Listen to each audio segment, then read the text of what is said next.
Vladimir Putin is a war criminal. His unprovoked war against Ukraine is a war crime, and it should be condemned as such. However, some of the people who are speaking out against this illegal war are hard to take seriously. I have argued that when you invade a sovereign nation, that is a war crime. I mean, I think we're at just a real basic point there. Well, I'd agree. It is certainly against every principle of international law and international order. And that's why throwing the book at them now in terms of economic sanctions and punishments is also a part of it. And I think the world is there. Certainly NATO is there. He's managed to unite NATO in ways that I didn't think I would ever see again after the end of the Cold War. The host there was right. A war of aggression against a sovereign nation is a war crime. This was established in the Nuremberg trials following World War II. Their judges ruled a war of aggression is essentially an evil thing. To initiate a war of aggression is not only an international crime, it is the supreme international crime, differing only from other war crimes in that it contains within itself the accumulated evil of the whole. So a war of aggression, it's not just a war crime, it's the supreme war crime because it contains all others within it. When you launch a war of aggression, other war crimes will inevitably follow. That means the host was right. It also means the guest who nodded along sagely was also right. The problem, the guest, like Putin, is also a war criminal. Condoleezza Rice was National Security Advisor to George W. Bush when he launched the war in Iraq, a war she still defends to this day. And that war was illegal. Don't believe me? Asked the man who was chief prosecutor for the United States at the aforementioned Nuremberg trials. Benjamin D. Ferenc said in 2006 that Bush should be tried for war crimes. And expanding on that statement, he wrote, "A prima facie case can be made that the United States is guilty of the supreme crime against humanity, that being an illegal war of aggression against a sovereign nation. The United Nations Charter has a provision which was agreed to by the United States, formulated by the United States, in fact, after World War II. It says that from now on, no nation can use armed force without the permission of the UN Security Council. They can use force in connection with self-defense, but a country can't use force in anticipation of self-defense."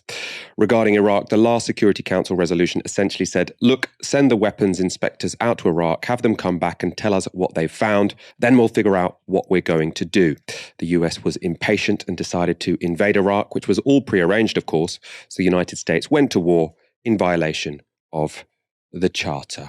In light of all of that, let's watch that clip one more time. Well, and I have argued that when you invade a sovereign nation, that is a war crime. I mean, I think we're at just a real basic point there. Well, I'd agree. It is certainly against every principle of international law and international order. And that's why throwing the book at them now in terms of economic sanctions and punishments is also a part of it. And I think the world is there. Certainly NATO is there. He's managed to unite NATO in ways that I didn't think I would ever see again after the end of the Cold War. I mean, it's beyond brass neck, isn't it? It's just absolutely beyond brass neck, absolutely beyond galling, absolutely beyond ironic. Because once you start looking at the similarities between Putin's war of aggression and the US's war of aggression, you're unable to come to anything other than a conclusion that the West is at least partially responsible for creating the conditions internationally where Putin's war of aggression it can happen. So number one, the idea that this is a special operation rather than a declaration of war on a sovereign nation. That is something which is completely shared in the Putin handbook and the Bush handbook. In fact, both the Russian government and the US government at the time of the Iraq War cited the same article, Article 51, the right to self-defense, in terms of justifying their invasion of a sovereign state which did not attack them first, right? They both tried to play this game of saying that, well, an anticipation of an attack is the same thing as being under attack. That was the role of the dodgy dossier, the false allegation that there would be a WMD, which could strike in 45 minutes.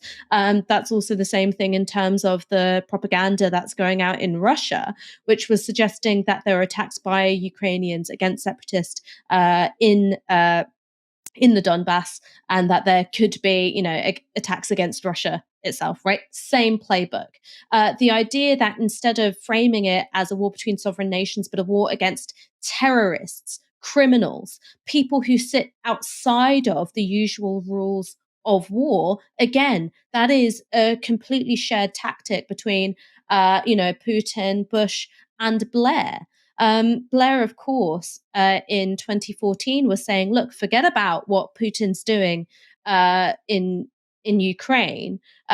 We should be allying with him in the fight against Islamic terrorism. All right. So again, this tells you a little bit about something of the sort of coordination between these powers, not simply thematic resonances. It's completely insane to me that you can have Condoleezza Rice nodding along when somebody else is saying, of course, a declaration of war, a war of aggression against a sovereign state is a crime against humanity.